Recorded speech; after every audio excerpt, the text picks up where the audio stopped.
네.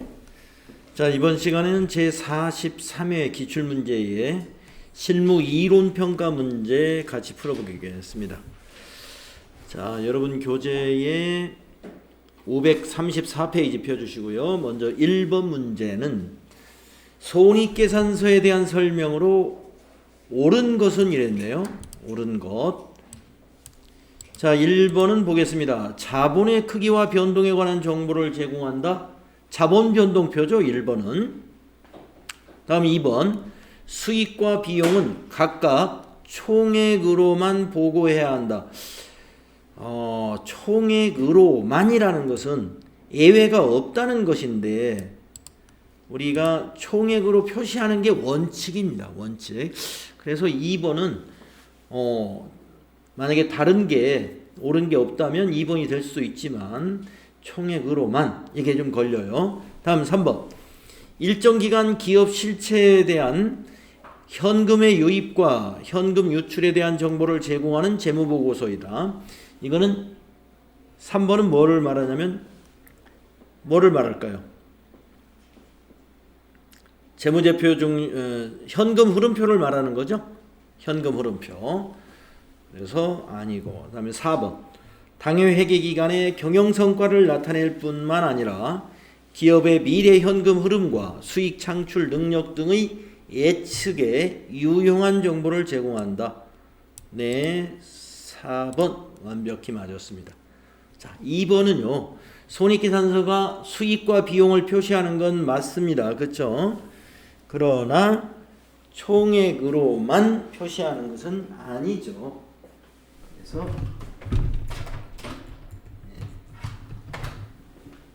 답은 4번이었습니다. 다음에 2번. 다음 중 회계 처리 시 대변의 재무상태표 개정 과목이 나타나는 거래가 아닌 것은 아닌 것 찾으라고 그랬네요.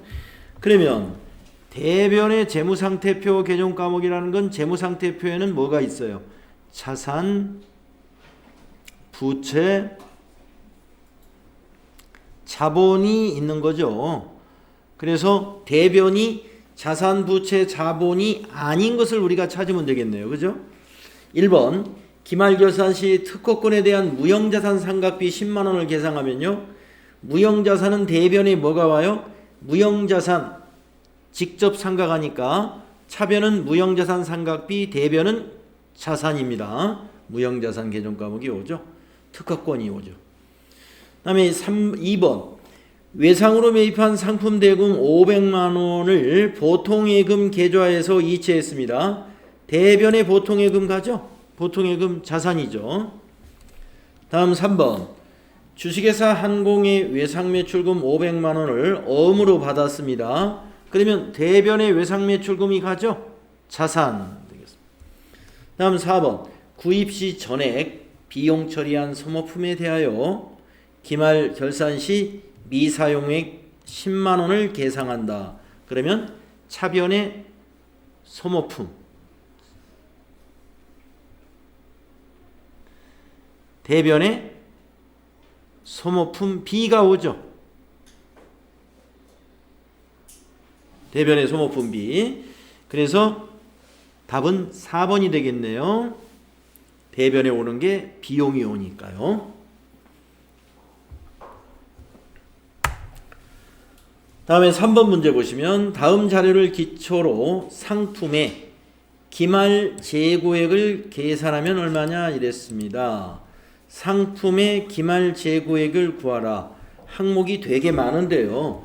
상품의 기말 재고액은 간단히 정리하면요. 여기가 기초, 매입, 여기가 매출 원가, 이게 상품 계정 T 계정이죠. 여기가 기말 재고입니다. 자, 그러면 기초를 한번 찾아보겠습니다. 기초 재고액 여기 있네요. 여기 20만 원. 숫자는 파란색으로 한번 써볼게요. 20만 원. 그 다음에 매입을 한번 정리해 볼까요? 단기 매입액이 40만 원인데 매입 시 운반비는 더해 줘야 되고요. 매입 환출은 빼주어야 되고요. 매입 애누리는 빼주어야 됩니다.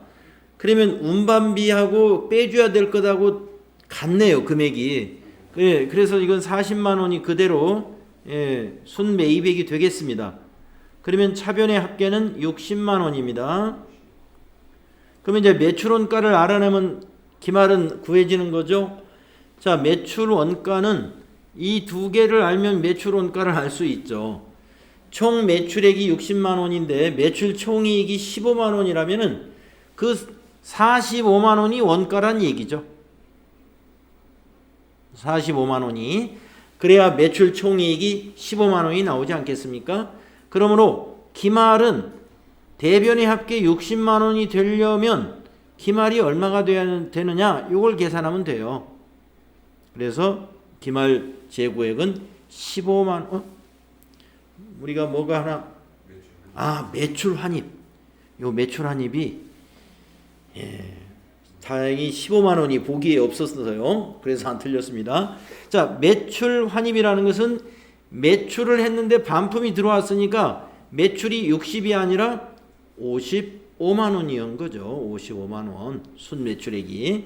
그러면 매출 총이익이 15만 원이면 이게 45만 원이 아니라 40만 원인 거죠. 매출 원가가 40만 원이 됩니다. 그러면은 60만 원이 되기 위해서는 15만 원이 아니라 20만 원이 되어야 되겠네요. 답은 20만 원. 3번은 1번이 답이다 하는 거죠. 네. 여기 매출 환입 항목을 하나 잠깐 놓쳤어요. 그래서 1번 답 맞았습니다. 이렇게 T 계정으로 맞추시면 됩니다. 다음은 4번 문제 보겠습니다. 다음은 주식회사 한공이 취득한 비품 관련 자료이다. 21년도 결산 후 비품의 장부 금액은 얼마인가 이랬습니다. 여러분, 장부 금액이라는 것은 어떻게 구하는 거죠? 한번 메모장에다 써볼까요? 장부 금액의 의미를 분명히 알고 계셔야 되는데, 우리가 장부 금액이라 하는 것은 취득 금액에서 감가, 상각, 누계액을 빼준 것을 장부 금액이라고 하거든요. 자, 그러면 취득원가 100만 원은 여기 나와 있단 말이죠. 그러면 감가상각 누계액만 찾아내면 되겠습니다. 내용연수 5년이고 잔존가치 10만 원. 감가상각 방법은 정액법. 월할로 상각한다 이랬습니다. 자, 그러면 21년도 결산 때까지 감가상각을 한번 해봐야 되겠네요. 자, 그러면 19년 1월 1일 날이니까요. 감가상각은 2019년 한 번 하고 20년 또 한 번, 21년 3년에 걸쳐서 하는 거죠. 월할 상각한다 그랬지만 취득일이 1월 1일이니까 1년씩 3년이 되겠습니다. 따라서 90만 원을 우리가 정액법은 어떻게 구해죠? 취득원가 마이너스 잔존가치. 그래서 90만 원을 5로 나누면 1년에 감가상각비가 나오죠. 그래서 여러분이 계산기를 가지고 90만 원을 나누기 5를 해보는 겁니다. 18만 원이니까 곱하기 3 하면은 54만 원이 감가상각 누계액이 되겠습니다. 따라서 감가상각 누계액은 54만 원이다. 그러면 취득원가 100만 원에서 54만 원을 빼니까 46만 원이 답이 되겠군요. 46만 원. 그래서 비품의 장부 금액은 46만 원이다. 감가상각을 18만 원씩 3년 한 것을 빼주면 되겠습니다. 그래서 여러분 장부 금액은 어떻게 구한다? 취득 금액에서 감가상각 누계액을 빼줘라 하는 것입니다. 그러기 위해서는 감가상각을 해내야 된다 하는 거죠. 다음 문제. 다음 중 유형자산의 취득원가에 포함되는 항목은 이랬습니다. 유형자산의 취득원가에 포함되는 것이 뭐냐? 토지 취득 시 납부한 취득세에 포함되어야 됩니다. 보유하고 있는 건물의 재산세. 재산세는 취득 비용이 아니라 소유에 의해서 발생하는 세금이기 때문에 취득원가에 포함되는 게 아니죠. 그러면 답은 이미 1번이었네요. 5번은 1번이다. 포함되는 것을 물어봤으니까요. 3, 4번도 아니겠죠. 화물 운송용으로 사용하고 있는 차량 운반구의 단기분 자동차 보험료. 이것도 역시 취득원가하고 관련이 없습니다.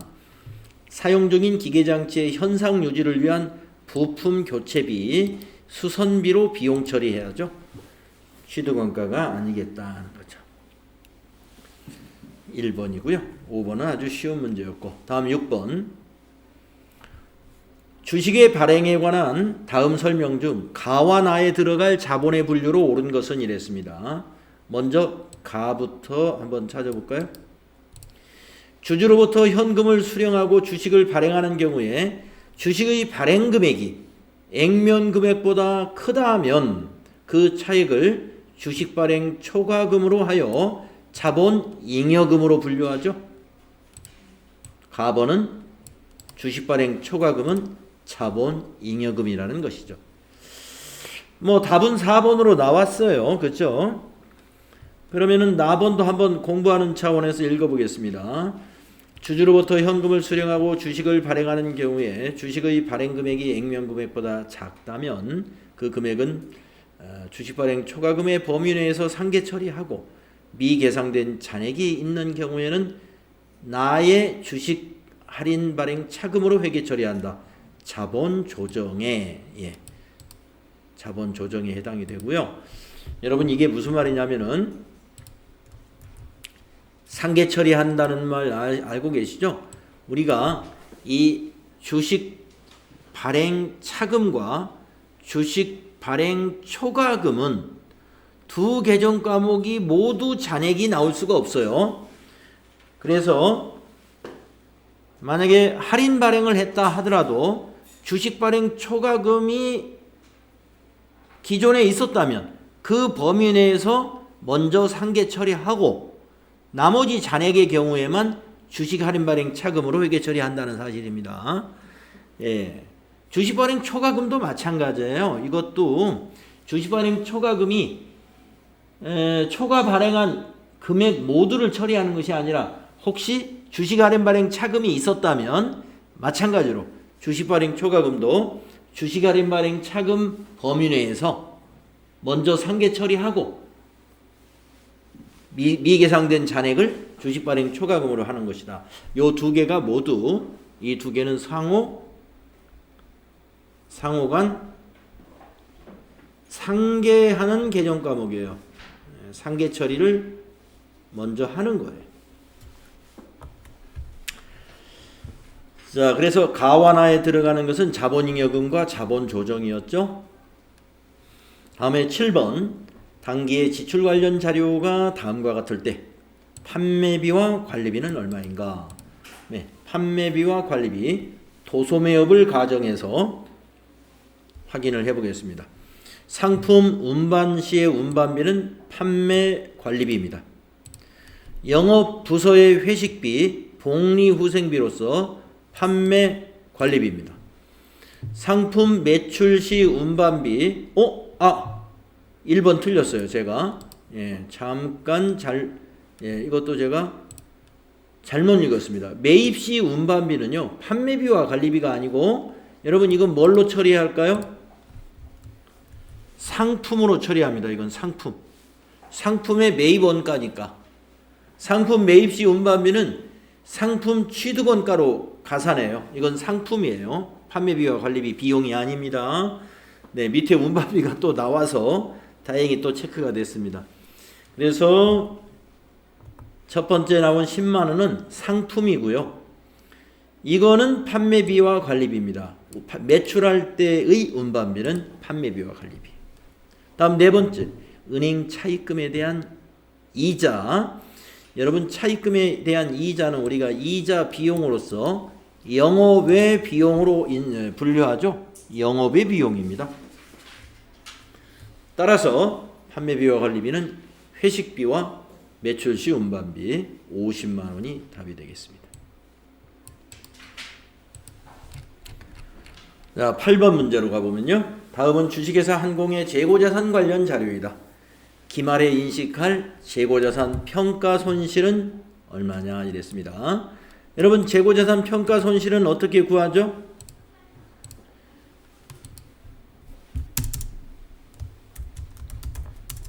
재고자산 평가 손실은 어떻게 구하느냐? 장부금액 마이너스 순실현 가치, 그 차액이 재고자산 평가 손실이에요. 자, 그러면 재고자산의 먼저 장부금액과 순실현 가치를 확인해 보겠습니다. 자, 재고자산 평가 손실 인식 전에 기말상품 재고액은 10만 원이었습니다. 이게 지금 장부금액이라는 거죠. 기말상품 재고액.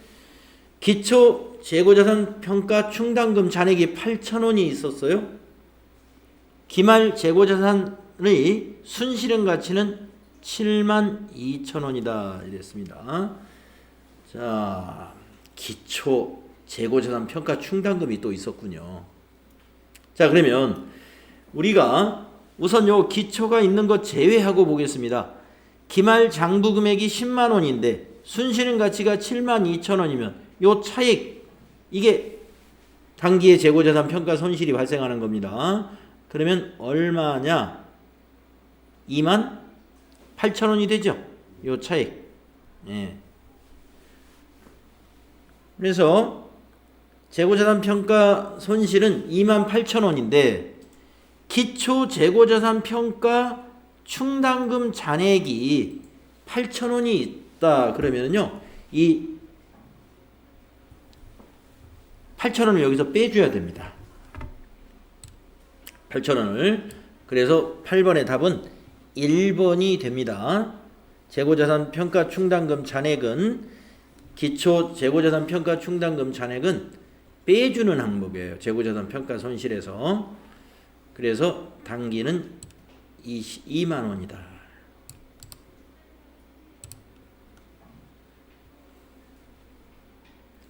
예, 2만 원으로 인식을 하게 되면은 재고자산 평가 충당금, 재고자산 평가 손실을 2만 원으로 인식하게 되면은 요 8,000원과 합해져서 28,000원으로 인식이 됩니다. 그래서 기초 재고자산 평가 충당금이 있으면 그걸 빼주면 됩니다. 다음 9번 문제. 다음 자료에 의한 21년도 기말 결산분계로 오른 것은 이랬습니다. 자, 결산분계로 오른 것은, 자, 21년 1월 1일 날 사무실에서 사용할 복사용지 10만 원을 현금으로 구입하고 소모품 B로 비용 처리했습니다. 그리고 결산일에 12월 31일까지 소모품 사용액은 7만 원이었습니다. 그러면 재고가 3만 원이 있으니까 이 재고 3만 원을 자산으로 처리해야죠. 자산으로. 재고 3만 원을. 그래서 우리가 1월 1일 날 전부 비용 처리했지만 사용을 실제로 7만 원만 했기 때문에 결산할 때는 소모품 B를 7만 원으로 고쳐야 되지 않겠어요? 10만 원이 아니라. 그러면 대변은 소모품 B 3만 원을 줄여주고 차변은 자산 처리하는 요 2번의 결산 수정 분계가 필요한 것입니다. 차변의 소모품 7만 원이 아니라 3만 원, 3만 원. 예, 2번이 아니라 1번. 예, 1번이죠. 3만 원만큼이 재고니까 3만 원을 자산으로 잡고 비용에서 3만 원을 취소시켜주는, 사용액만 비용이 되도록 해야 되니까 7만 원이 소모품비가 되려면 1번과 같이 수정해야 되겠네요. 그죠? 그래서 1번이 답이다.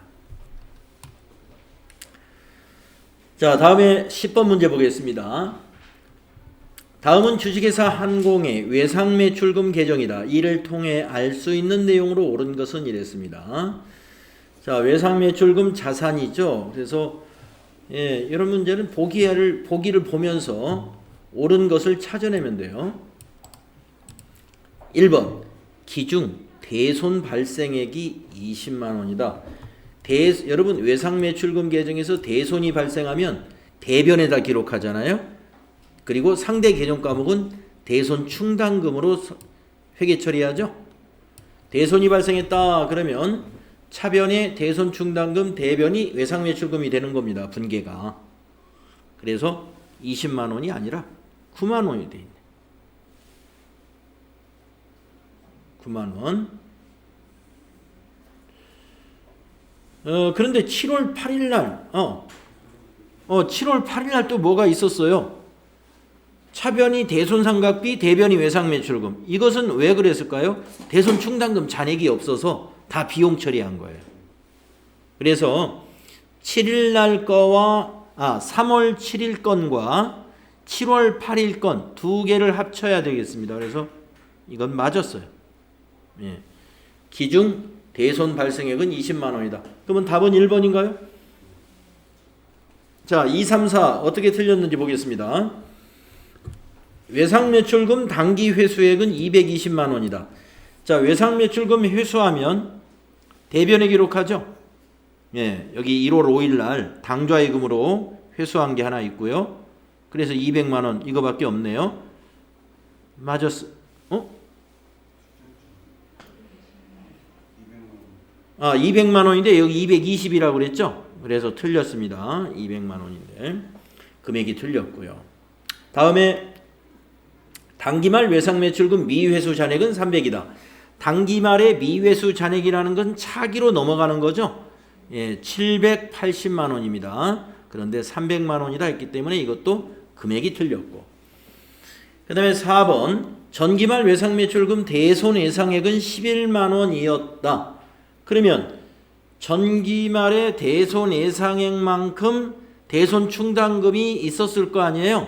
9만 원을 대손 충당금에서 상계하니까 그 다음에 없어가지고 비용 처리했지 않습니까? 그래서 11만 원이 아니라 9만 원으로 예상했던 거죠. 9만 원. 이것도 그래서 틀린 것입니다. 네, 옳은 것은 1번이었네요. 대손 발생액 요 두 개를 더해서 판단하시면 돼요. 그래서 여러분 3월 7일 날 대손 처리할 때 분계 한번 여러분 써보실래요? 3월 7일 날 대손 처리할 때 분계 이렇게 써야 되겠죠? 3월 7일 날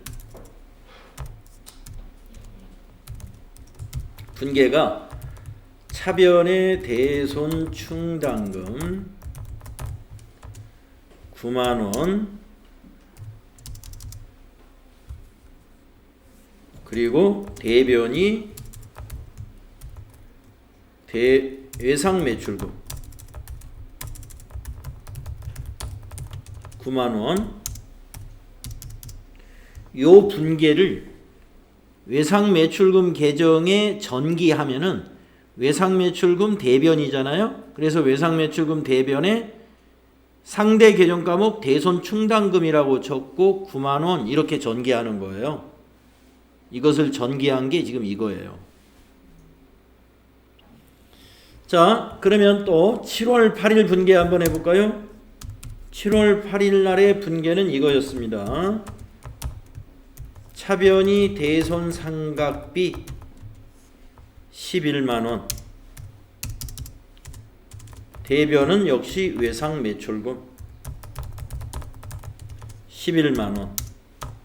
이것이었습니다. 그래서 이 분계를 전기한 것이 여기 이거죠.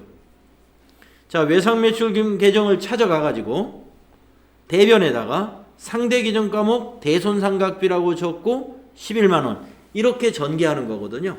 회계의 순환 과정을 우리가 여러분들 설명할 때 이거 전개하는 게 매우 중요하다고 제가 말씀을 드린 이유가 바로 이와 같은 문제를 풀려면 이 전기의 원리를 알아야 이 기장된 걸 보고 이 분계를 우리가 분계를 전개할 수가 있어야 돼요. 그래서 여러분 알다시피 대손이 발생했단 말이에요. 대손이 두 건이 다 대손이 발생한 건이에요. 이게 다. 그런데 첫 번째 대손이 발생할 때 3월 7일 날은 대손 충당금이 9만 원이 있었던 겁니다. 그래서 대손 충당금에서 상계했고요. 7월 8일 날은 대손 충당금이 없는 거예요. 잔액이 없으니까 비용 처리했죠. 단기의 비용으로 대손 상각비.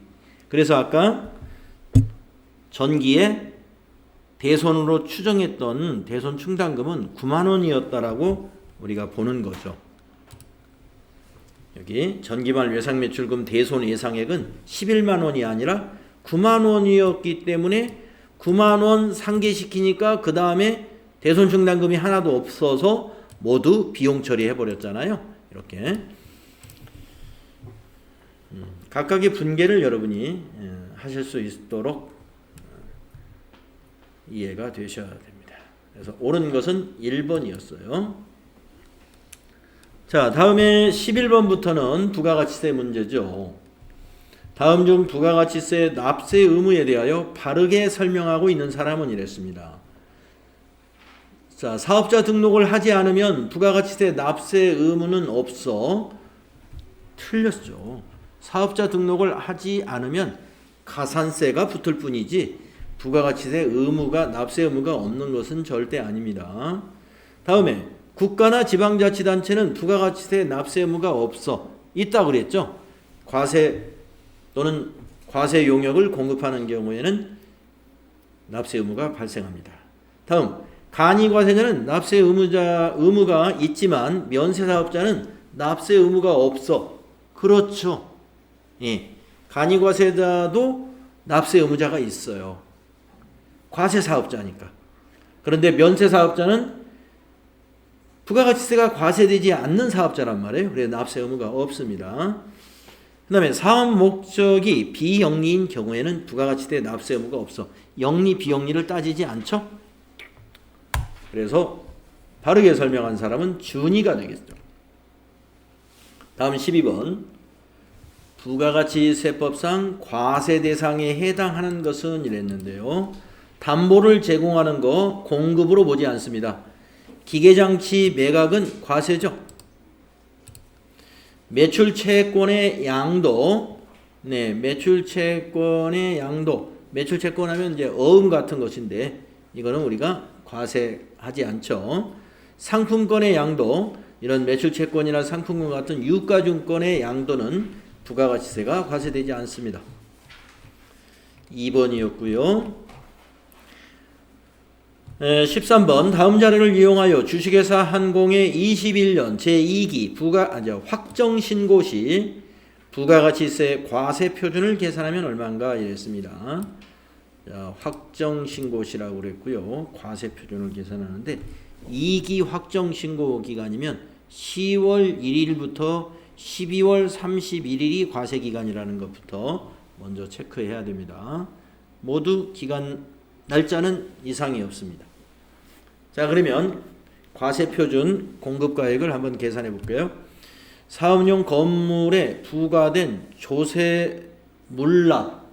조세물납은 공급으로 보지 않습니다.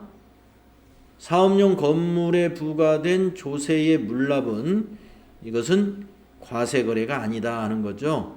과세표준 아닙니다. 조세물납은 공급이 아니다.